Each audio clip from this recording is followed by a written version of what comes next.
रात का समय रवि और सीता आपस में बहस कर रहे थे। कहते थे माँ ने 80% दिया है तो राज करेंगे। अब देखो हाल, अमन आधी जमीन में 2 गुना कमाई कर रहा है। पता नहीं क्यों माँ की दी गई जमीन तो मिल गई पर चैन नहीं मिला।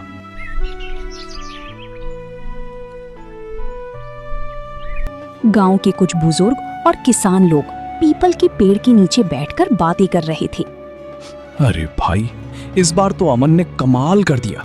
इतनी कम जमीन में इतनी बढ़िया धान की फसल, मानो खेत में सोना उगाया हो।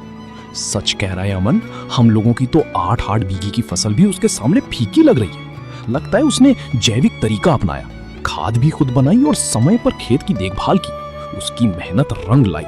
अमन भाई जैसे लोग ही गांव का नाम रोशन करते हैं। कुछ साल बाद अब अमन के पास आधुनिक ट्रैक्टर, ट्यूबवेल और एक गोदाम था। अमन ने अब कई गुना जमीन बढ़ा ली थी। गीता एक रजिस्टर में हिसाब लिख रही थी। अमन एक व्यापारी से मिलकर लौटता है।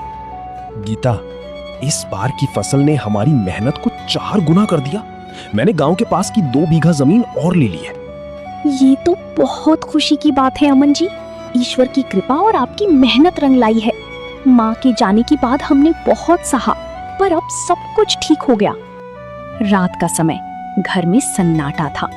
रवि का बेटा खाट पर लेटा था, जो बीमारी की वजह से काफी कमजोर हो गया था। रवि और सीता उसकी ओर चिंतित निगाहों से देख रहे थे। एक कोने में दवाइयों की थैली रखी थी। रवि, दवाई की आखिरी खुराक भी दे दी। डॉक्टर कह रहा है कि ऑपरेशन जरूरी है। सीता, 2 बीघा जमीन बेच चुका हूँ, अब कुछ भी बचा नहीं। ऊपर से सेठ हर दिन आकर धमकाता है। रवि का चेहरा पसीने से भीगा हुआ था और आंखें डरी हुई। रवि, मेरे पास एक रास्ता है। हम अमन से मदद मांगेंगे। क्या? अमन से? मैं उसके आगे हाथ नहीं फैलाऊंगा। रवि, अब बात अहंकार की नहीं, हमारी बेटी की जान की है। अगर आज माँ जिंदा होती तो शायद ये दिन ना देखना पड़ता। ठीक है, कल सुबह चलेंगे। जो होगा देखा जाएगा।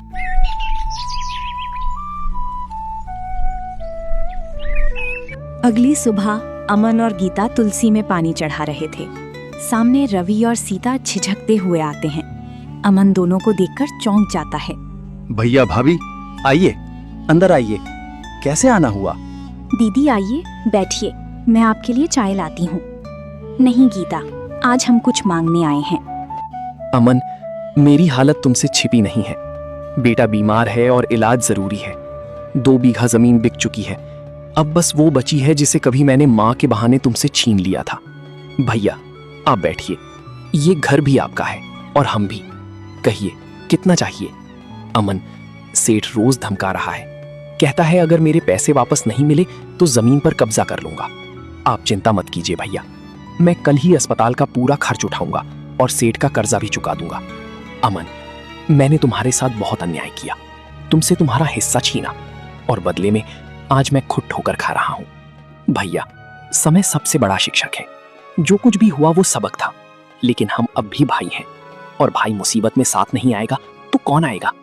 उधर गीता और सीता आपस में बात कर रही थीं। गीता, हमने तुम्हें कभी नहीं समझा, पर आज जब सब छिन गया तब एहसास हुआ कि रिश्तों से बड़ा कुछ नहीं होता। दीदी, बीते दिनों को भूल जाइए।